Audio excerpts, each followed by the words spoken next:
personnalisme, tout de suite, certains d'entre nous, dans la corporation des philosophes, on rectifie le fondateur, ou un des fondateurs principaux, qui s'appelait Emmanuel Mounier, qui est mort en 1950, préférait plutôt qu'on parle de philosophie de la personne et de la communauté.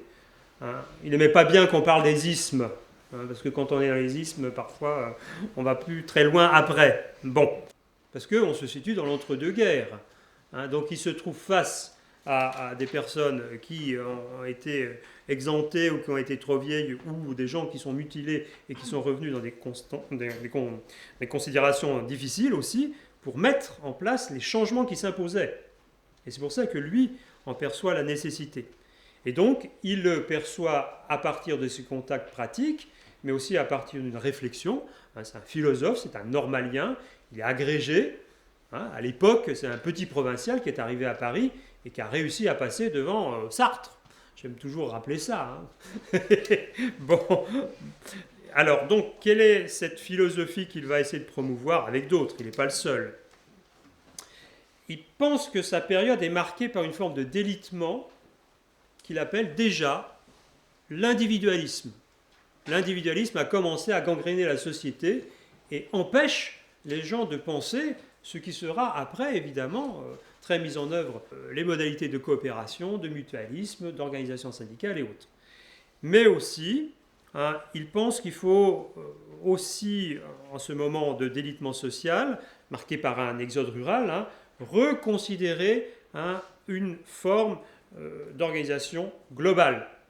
Donc c'est une pensée effectivement du local, mais aussi du global. Et ce qu'il va appeler communauté va aussi prendre différentes tonalités dans l'organisation des collectifs. Or, sans un collectif organisé, dans certains cas, rien ne tient. Alors pour opérer cette transformation, qu'il n'hésite pas à qualifier de révolution, c'est un terme d'ailleurs qui a été repris par un certain président de la République actuelle.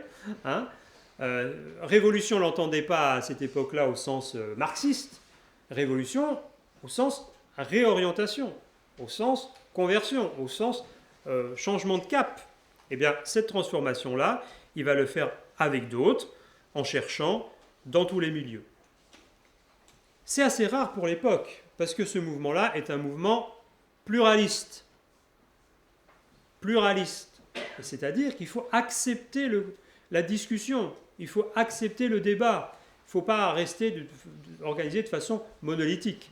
Bon, c'est évident que cette vision des choses nourrira bien des mouvements, autant laïques, spirituels, chrétiens, tout ce que vous voulez.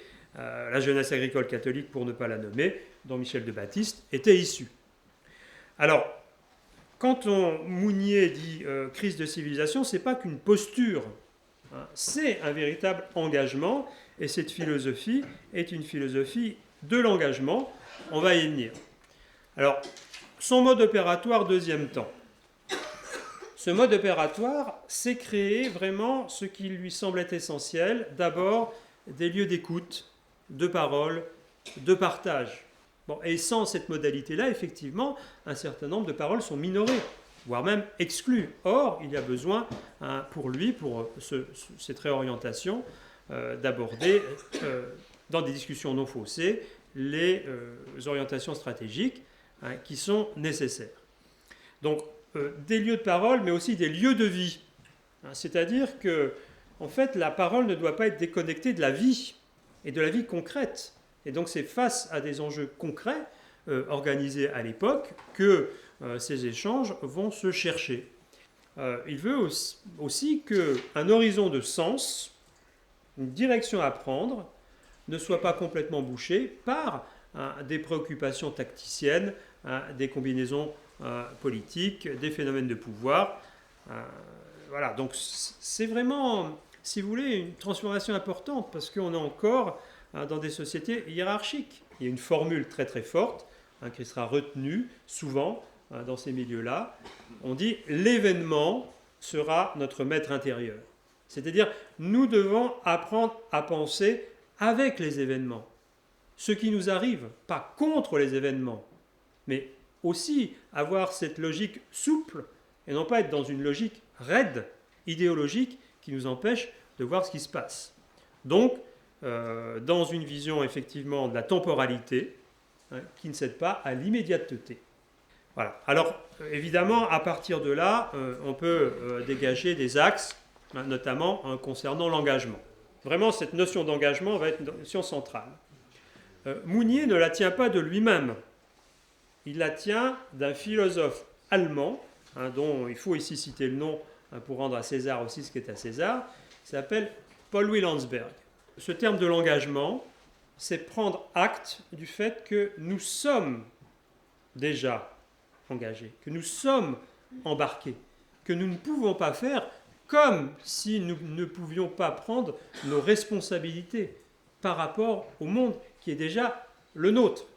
Il dira l'abstention, et ce n'est pas au plan politique, mais ça va rejoindre effectivement les enjeux politiques, l'abstention est illusoire.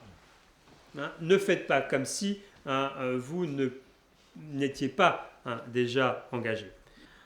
Mounier est vraiment quelqu'un qui aide à penser. Il aide à penser de façon pragmatique. Et si vous voulez, ce qui était important, c'est que dans le choix, qu'est-ce qui est toujours vraiment absolument nécessaire? C'est de ne pas perdre le sens de l'humain authentique. Donc c'est ne pas sacrifier l'humain à l'économique ou à l'idéologique, mais c'est tenir ensemble des équilibres réfléchis dans un humanisme. Voilà, on peut dire que cette philosophie-là, c'est une philosophie humaniste. Alors, cette exigence humaniste, si vous voulez, elle est celle, et là il faut être un petit peu précis, d'une articulation entre une visée, ne pas perdre le sens d'une visée, d'un but qu'on peut définir, mais collectivement, ensemble, deux structures qui vont avec, juridiques, organisationnelles, etc., pour mettre en place des projets et les faire avancer, tout en gardant des valeurs, c'est l'éthos qui permet la recherche d'un bien partagé. Vous voyez, donc, si on perd le sens de la vision, on perd le sens de l'être. Mais si on n'est que dans la projection, alors là aussi, notre vision s'appauvrit. Donc Mounier invite plus à conjuguer, à recomposer, à articuler, voilà les termes qu'on trouvera assez bien chez lui, plutôt qu'exclure. Et c'est vraiment une philosophie aussi de la solidarité et de la responsabilité. À travers ça, si je termine là-dessus, c'est parce que se joue un sens de la personne et un sens du collectif. Or, nous avons aussi dans la responsabilité à prendre le soin, vraiment c'est un thème qui est très présent en philosophie aujourd'hui, prendre soin des gens qui nous sont confiés. Or, la posture de Mounier, et même l'orientation philosophique, c'est dire que nous devons prendre le soin les uns des autres. On ne peut pas se retrancher derrière des normes, des règles, des procédures, même si elles sont importantes. On doit aussi avoir le sens d'une responsabilité partagée dans un horizon commun. Donc cette pratique-là, elle va avoir un impact très direct, celle du partage des savoirs, c'est celle de la construction collective, c'est celle aussi des responsabilités partagées. Bref, c'est un ethos démocratique qui est absolument indispensable aujourd'hui pour des avancées communes. Je termine d'un seul mot, c'est il faudrait effectivement qu'on soit tous les jours en capacité de conjuguer l'expérience vécue et les modalités de reprise plus réflexives. Conjuguer l'expérience vécue et l'expérience réflexive.